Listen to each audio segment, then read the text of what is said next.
And so sometimes that's still the way I want to support. When I see people treat my bishop wrong, my apostle, I be ready to fight.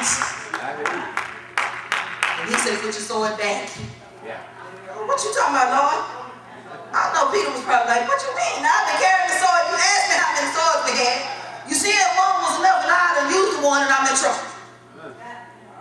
Because he had the support, but he was doing it his way. And not the man of God's way. So when we support them and protect them, we have to protect them in the way that they need protection. They don't always need us to go into a battle and start a brawl to protect them. Sometimes they just need us to stand. You know, in the civil rights times, a lot of times they effected change just by standing up or sitting down. Not by fighting, not by bombing, not by cussing, not by yelling, not by throwing things. They just stood. Or they sat. Whatever was appropriate at that moment. And that's what we have to learn to do to protect our man and woman of God. It's not always with a physical fight type of protection. Our prayer covers and protects them, but sometimes they just need us to stand. I can remember very clearly when we were getting ready to come over here from Yale Street. The vision was already done. It was already completed. It was on the wall. We had looked at it, looked at it, looked at it, and looked at it. We had sang every Sunday for about 2 years. God got a blessing with our name on it. I think we sung it every Sunday for like about 2 years. God got a blessing with our name on it. But then when they came over here and found this building and it had our name on it, a lot of us sat down. People couldn't believe it. They couldn't receive it. They couldn't protect the man of God's vision by standing with him in the moment that we was about to walk into it. It's like, we're here now. Why are you tripping now? Let's look at something that happened. Acts chapter 14. I love the word of God. Don't you love the word? Amen. The word tells you everything you really need to know. It's awesome. We're looking at the life, some of the things that happened to the Apostle Paul.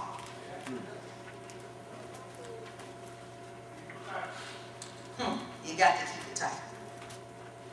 It says in verse 19, Acts chapter 14, verse 19, and there came thither certain Jews from Antioch and Iconium, who persuaded the people, and having stoned Paul, drew him out of the city, supposing he had been dead. Howbeit, as the disciples stood round about him, he rose up and came into the city. And the next day he departed with Barnabas to Derbe. Now you see what happened. People came that were in opposition of the man of God. They stoned him. And I said, well, if they was going to protect him, why didn't they stop him from being stoned? But some things have to happen.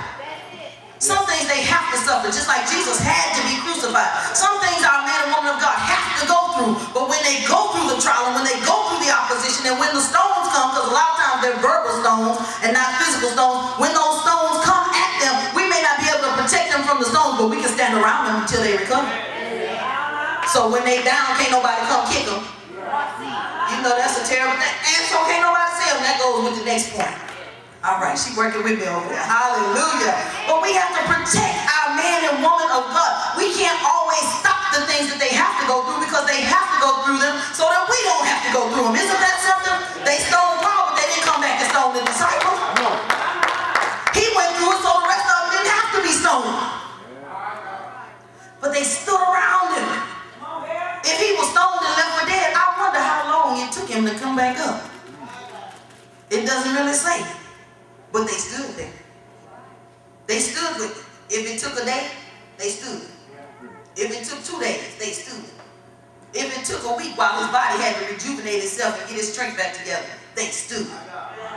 And so however long it takes for us to reach what the man and woman of God have said we're going to reach and accomplish, whoever comes and throws stones, if we see them going down, it's our job to stand.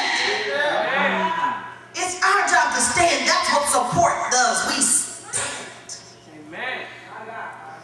I remember in the old movies, y'all ever watch those old movies like Gone with the Wind? Y'all remember how they put that woman in that corset? And then they laced it up in the back and was pulling. Because you got to keep it tight. That support had